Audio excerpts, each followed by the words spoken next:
Dando prosseguimento ao nosso estudo do Evangelho segundo o Espiritismo, o capítulo Bem-aventurados os misericordiosos. No ensinamento de Jesus, bem-aventurados os misericordiosos, porque alcançarão misericórdia. A lição intitulada por Kardec, Reconciliação com os adversários. Reconciliai-vos o mais depressa possível com o vosso adversário, enquanto estáis com ele a caminho, para que ele não vos entregue ao juiz, o juiz não vos entregue ao ministro da justiça, e não sejais metido em prisão. Digo-vos em verdade, que daí não saireis enquanto não houverdes pago o último ceitil. Evangelho de Mateus, capítulo 5, versículo 25 e 26. Nós vamos começar uma análise pelo título Reconciliação com os adversários. Reconciliar significa que havia antes uma conciliação, havia uma harmonia que foi perdida. Isso acontece porque frequentemente aqueles adversários mais ferrenhos foram amigos muito próximos, em que um passou o outro para trás, traiu o outro, lesou o outro em alguma coisa. E a partir dali iniciou-se uma adversidade, uma animosidade, um conflito que muitas vezes foi tremendamente amplificado pelo orgulho, pelo egoísmo, pelas imperfeições que trazemos em nós. Como observamos no estudo passado, nós vimos que na tradução hebraica, o Satanás é o adversário, é o opositor. Então, reconciliação com o adversário é reconciliação com o Satanás. Mas o que precisa reconciliar é o Satanás que está dentro de nós. Jesus não nos pede que façamos o nosso adversário reconciliar conosco. É nós que temos que reconciliar com ele. Porque se assim o fizermos, nós estaremos destruindo o Satanás que está dentro de nós. Ou seja, não seremos mais opositor, adversário do nosso irmão. Iremos tê-lo agora como um irmão realmente filho de um mesmo Deus, e que devemos nos unir a ele através dos laços do amor. E se nós observarmos nesses versículos em que Jesus nos fala que devemos reconciliar o mais depressa possível enquanto estamos a caminho, na caminhada evolutiva, porque senão ele nos entregará ao juiz, ou juízo. O que é o juízo? É a desencarnação. Todos nós, ao desencarnarmos, vamos nos deparar com os nossos créditos e débitos. E se nessa contenda formos nós aquele que a iniciou, se formos nós o traidor, o que passou o outro para trás, e aí? Pela lei, fala, o juiz não vos entregue ao ministro da justiça. Pela lei, somos nós o que iniciou a contenda. Somos nós aquele que primeiro errou. Para que o juiz não nos entregue ao ministro, a nossa consciência, e não sejamos metidos em prisão. Qual que é a prisão do espírito imortal? Ficar preso ao corpo.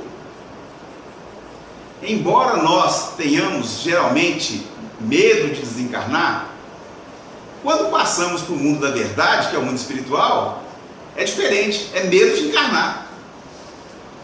Porque passar pela experiência do corpo é sentir calor, é sentir frio, é sentir medo, é dar uma topada com o dedinho no pé da mesa, é ter uma dor de dente. As mães conhecem bem aqui a dor do parto. as aflições inerentes ao corpo físico. Então, a prisão é o corpo físico. Tanto é que quando Jesus fala da ressurreição, é quando já tivermos nos desfeito das nossas imperfeições e mazelas e não vamos precisar mais retornar ao corpo físico. Ainda agora, conversando com uma das irmãs aqui da casa, ela me disse se poderia tomar os passos na cama de recuperação, que tem programado para ela uma carreira de 5 cirurgias. Por quê? Por causa do corpo físico. É o corpo físico. Então a prisão nossa é o corpo físico. E se nós reconciliarmos com todos aqueles que de alguma forma temos alguma divergência, estaremos nos libertando mais precocemente da nossa prisão. Irmão João. Emmanuel traz para nós no livro Palavras de Vida Eterna a lição perante os inimigos.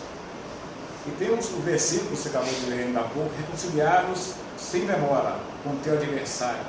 Jesus, Mateus, capítulo 5, versículo 25. Ele inicia da seguinte forma: diante dos inimigos, preservemos a própria serenidade. Que raramente, quando nós vemos o inimigo, nós ficamos serenos. Às vezes a boca amarga, o coração bate mais rápido, o olho fica vermelho, nós sentimos não muito bem. Porque nós emitimos energia negativa contra o inimigo, recebemos de volta a energia que nós emitimos contra ele. Então ele fala: reconciliar-se alguém com o adversário, nos preceitos do Cristo, é reconhecer a similitude e os direitos de opinião. Às vezes nós não aceitamos um problema de opinião de uma pessoa que vai dar, nós entramos em conflito, entramos com um problema com a pessoa e dessa forma criamos de forma gratuita um inimigo que irá nos trazer muitas dores de cabeça devido à nossa falta de humildade em relação ao diálogo que nós travamos com a pessoa que às vezes nós não temos uma boa estima por ela.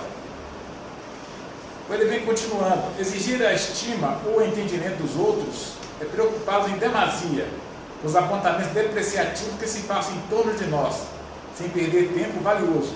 Ou seja, quando alguém envia para nós uma crítica, nós analisamos essa crítica. Se ela realmente atingir a nós vamos fazer a correção. Se não nos atingir, nós vamos prosseguir a nossa jornada. Que às vezes a pessoa emite uma crítica contra a nossa pessoa, nós entramos em atrito com a pessoa, às vezes agredimos, e dessa forma também iniciamos a construção de uma inimizade. Harmonizar com todos aqueles que nos perseguem ou caluniam. Ele vai dizendo o seguinte: é nós entender que a pessoa, apesar de ser nosso inimigo, ele também tem uma parte boa, e nós valorizar essa parte boa que a pessoa tem. Porque todos nós, por mais dificuldades, por mais problemas, por mais defeitos que nós tenhamos, existe uma parte boa que nós devemos valorizar.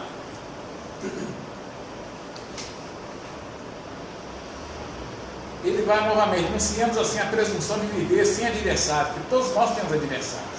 Temos adversários internos, que são os nossos orgulho e egoísmo, e temos adversários externos. A espiritualidade aqui da casa diz o seguinte: nós temos inimigos externos, porque dentro de nós trazemos uma desarmonia interna. Se nós não tivéssemos mais desarmonia interna, nós não teríamos inimigos externos. Nosso vontade de medida sempre dizia isso.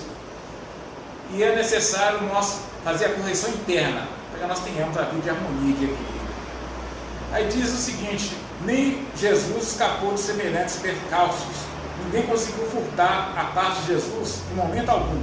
Entretanto, ele que resultou amado dos inimigos, nasceu, cresceu, lutou, serviu e partiu da terra com eles e junto deles. Certo? Reconciliação com os adversários.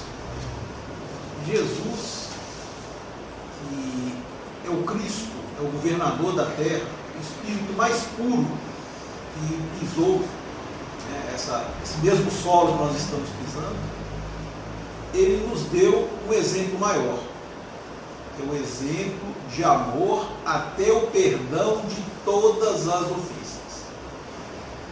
Jesus na cruz, depois de ter passado por todas as ofensas que nós tivemos vontade de fazer, ele disse: Pai, perdoa, porque eles não sabem o que fazem. Foi toda uma trajetória de perdão àqueles que o feriram, nós, a humanidade. Porque passados 2000 anos, nós ainda não entendemos a missão do Cristo. Nós ainda achamos que o Cristo é um líder de uma facção, né? Não vou usar o termo facção, porque já é usado, né, de maneira, apesar de não ter esse sentido no dicionário, né, mas já tem um termo pejorativo, de uma parte da humanidade que são seus admiradores, excluindo todas as outras criaturas humanas que não são admiradores do Cristo. Ou seja, nós já pegamos o Cristo para criar uma separação na humanidade. E ao contrário, a mensagem do Cristo é de união de toda a humanidade. Ser cristão não quer dizer que você faz parte de um pequeno segmento da humanidade, não. Ser cristão é ter a vontade de reunir toda a humanidade nos nossos sentimentos internos.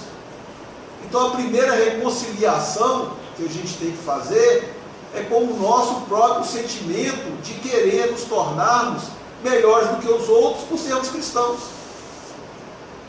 Por eu ser cristão, eu acho que, pelo simples fato de ter esse rótulo, eu já sou melhor do que os adeptos de outras religiões. E não é essa a mensagem de Cristo. É estarmos a todo momento buscando a união com o nosso semelhante. Então, o adversário que o Cristo coloca são os nossos irmãos em Deus. Por que são adversários? Porque em algum ponto da jornada, nós e eles criamos divergências, seja de opinião, de atos, ou mesmo buscando a mesma coisa. Espíritos imperfeitos que somos, nós ainda estamos muito apegados às coisas da matéria, às posses. Então há um pequeno ditado que fala, né, que dentro das grandes inimizades, ou tem terra, ou tem dinheiro, ou tem paixão por homem ou mulher. Então toda natureza de briga, você tem disputa por propriedade, disputa por poder, disputa por paixão. Não é por amor, é paixão. Então são sentimentos nossos interiores que criam os adversários. Então Jesus, quando diz reconciliai com os vossos adversários, é para que nós mudemos dentro de nós o nosso sentimento e passamos a ver todos aqueles que cruzam o nosso caminho como irmãos. Eu tenho que me reconciliar por ele. Por quê? Porque eu já errei muito. Por que eu sei que eu já errei muito? É porque eu me conheço. Mas eu estou no mundo de expiação e de provas. A Terra é o mundo de expiação e de provas. Os espíritos, nós que aqui nos reencarnamos, é porque nós temos débito para expiar e fraquezas para provar. Senão a Terra não seria um mundo de expiação de provas, nós não estaríamos aqui. Nós estaríamos num mundo de ventura. Então nós estamos no local apropriado para reconciliarmos com os nossos irmãos. E por que isso é necessário enquanto estamos caminhando na Terra?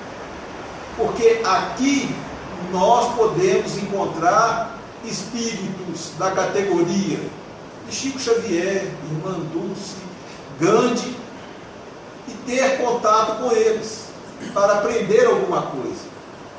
Porque de espírito e corpo, com todo respeito aos meus irmãos e a mim mesmo, nenhum de nós vai no mundo onde Gandhi vive, onde Irmã Dulce vive, onde Chico Xavier está. Nós não temos acesso a esses mundos, mas aqui na Terra nós temos. Então, do mesmo modo que a providência divina nos dá essa oportunidade de aprendizado com esses espíritos de escola, nos dá a oportunidade daqueles que vão nos burilar, né? Um diamante, para ser polido, por ser muito duro, ele precisa de outro diamante.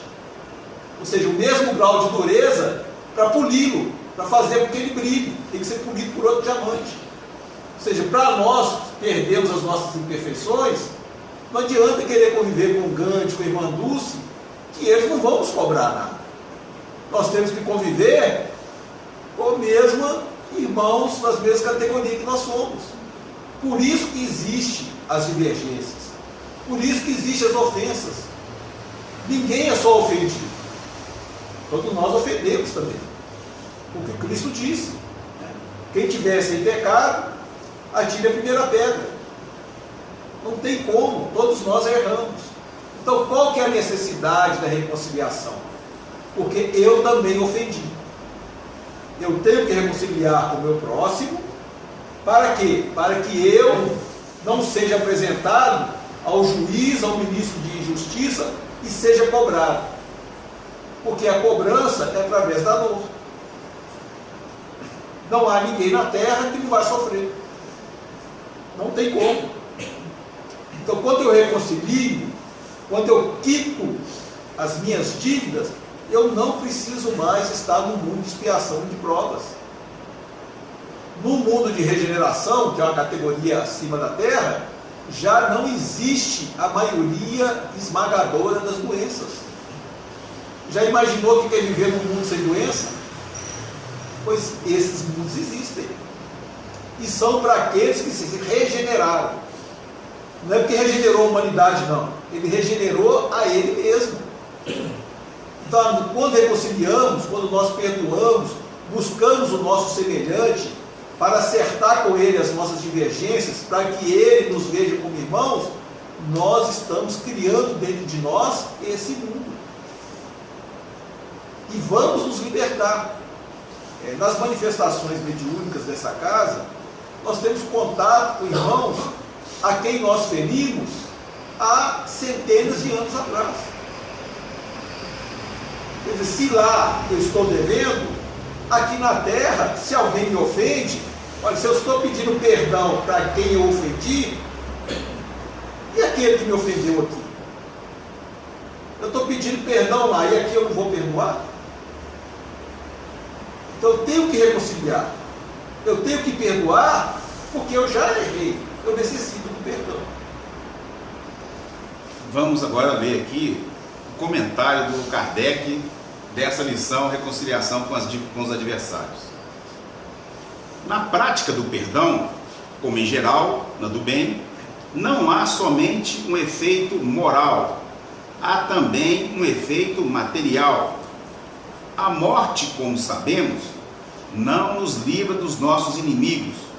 Os espíritos vingativos perseguem, muitas vezes com seu ódio, no além-túmulo, aqueles contra os quais guardam rancor, donde decorre a falsidade do provérbio que diz: morto animal, morto veneno, quando aplicado ao homem.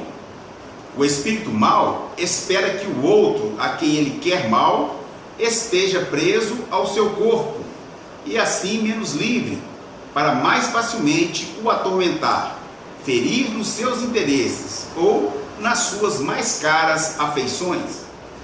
Nesse fato reside a causa da maioria dos casos de obsessão, sobretudo dos que apresentam certa gravidade, quais os de subjugação e possessão.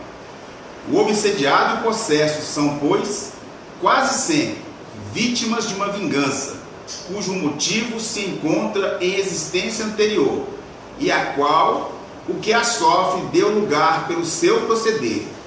Deus o permite para os punir do mal que a seu turno praticaram, ou, se tal não ocorreu, por haverem faltado com a indulgência e a caridade, não perdoando.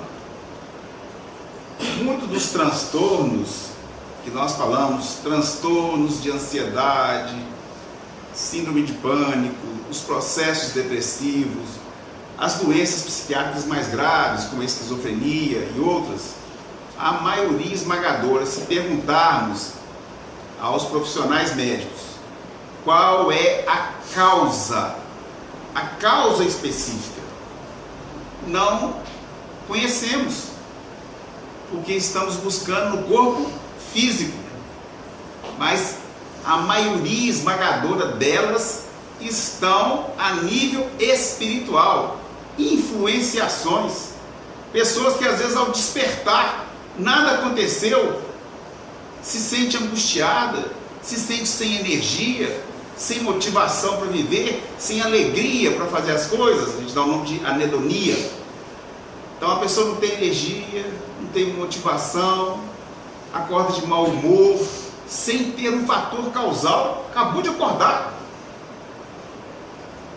Às vezes, aquela sensação de medo terrível, como se alguma coisa muito grave fosse acontecer, como se fosse ter uma doença terrível, ou fosse perder a lucidez, e a pessoa mesmo não consegue explicar por que está sentindo isso. São influenciações espirituais, geralmente de quê? De bons espíritos? Não, de espíritos cobradores. Daí, por que eles têm acesso a nós? A ligação que temos com eles. Então o que Kardec está falando? Vamos nos reconciliar com eles. Éramos amigos, criou-se uma situação de conflito, e aí precisamos voltar a buscar a amizade, pelo menos fazermos a nossa parte, ainda que ele não queira. Se nós mudarmos o nosso padrão vibracional, ele não mais nos obsediará de forma a tomar conta dos nossos pensamentos. Pode nos trazer uma dor de cabeça, uns pesadelos, algumas dificuldades, mas não tomarão conta da nossa consciência, ainda que ele não nos perdoe. Mas nós é que temos que mudar. Vamos à segunda parte: o sacrifício mais agradável a Deus. Se, portanto, quando fordes depor vossa oferenda no altar, vos lembrardes que o vosso irmão tem qualquer coisa contra vós, deixai a vossa dádiva junto ao altar e ide antes reconciliar-vos com o vosso irmão. Depois, então, voltai a oferecê-la. Evangelho de Mateus, capítulo 5, versículo 23 e 24. Aqui é interessante, porque era costume dos hebreus, eles já sabiam pelas próprias tradições, que o salário do pecado é a morte. Isso já era passado pelos grandes sábios hebreus. Mas Deus concedeu uma misericórdia. Se fizessem sacrifício, penitência, orações, jejum, esse erro não seria convertido numa morte como eles achavam. Tanto é, nosso irmão Davi é de origem judia. No dia 10 do mês de outubro, que para os hebreus é o 7º mês, eles comemoram o Yom Kippur, que é o dia do Senhor, da penitência, do perdão. E na tradição, eles costumavam anotar os erros cometidos durante o ano. Você imagina que listinha grande que não devia dar, né? Anotar todos os nossos erros do dia. E eles iam pedir perdão, faziam o jejum, as orações, e ofereciam o sacrifício, matavam um animal, que é melhor do que morrer, né? Um animalzinho morre, e nós fazemos a dedicação da morte do animalzinho a Deus. E você vê, na misericórdia divina, aceitava isso. E como que eles consideravam se a oferenda deles foi aceita? Se eles tivessem mais um ano de vida, é sinal que Deus aceitou a oferenda. Então, era feito dessa forma. E a gente vê aqui, Jesus não condena o ato. Não condena o ato. Só dá uma sublimidade maior para o ato. Faça a sua oferenda, mas não esqueça de fazer a oferta do seu coração ao seu irmão, que também é filho de Deus. Tornou muito mais nobre. Depois vai lá e dá a sua oferenda. Jesus não falou, não queremos saber disso não, é tudo espiritual. Não. Aquela época, 2000 anos atrás, não compreenderiam a sutileza de uma doação só espiritual. Não compreenderiam esse amor que devemos desenvolver em nós, até pelos inimigos. Então, Jesus mostra para nós, como espíritos imortais, desde aquela época, que o reino dos céus é construído no coração. As doações também são de sentimento.